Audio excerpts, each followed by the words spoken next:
Mr. W today for him to weld up my own pipe flaring tool. So I got a pipe, got a ball bearing, and a conduit holder. So I had extra pliers from what's that store called? Habor Freight. Some cheap pliers that didn't work. So some needle nose vice grips. So we'll test it out.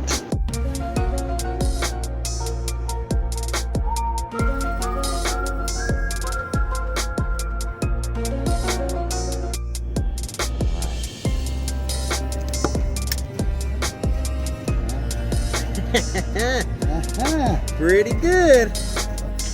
All right, so that worked. He's going to weld on the opposite side of the part that has the groove in it for the bead. This atrocity R7 with an LS in it. I see you, James. I know this is your car, James.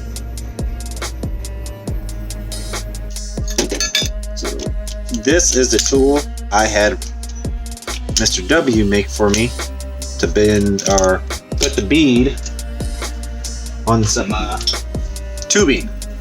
So it'd be easier to slip a hose on instead of our fitting for the hose to slip on versus it just, let's see if I have it cut.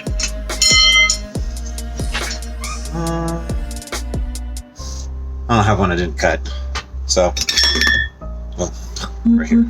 Versus this one that just slide in and out.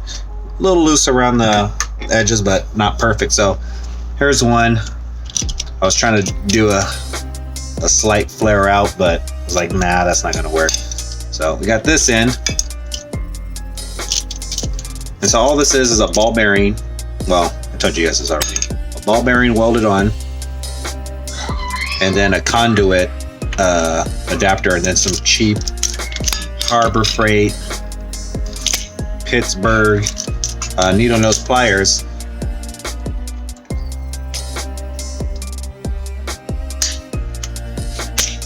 So I actually want it to be tighter so it can't clamp all the way down.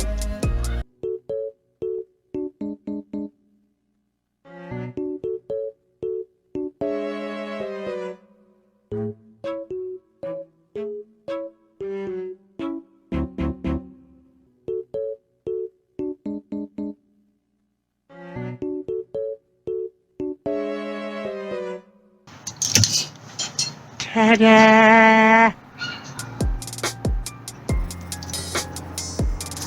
Flared. So that was my quick fix on making one. I'll probably do a couple more passes. This is the test one I had did. You can see that it looks a little bit bigger, so I'll just keep working it. But yeah, make your own flare tool for less than 10 bucks. A ball bearing, don't remember the size. Conduit, I think this was a 1/2 inch conduit strap. And a pair of cheap needle nose vice grips.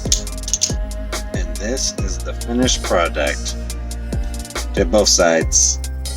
Put it closer to the edge, which if you did it a little bit further down, probably look a little bit better, but I wanted it close to the edge.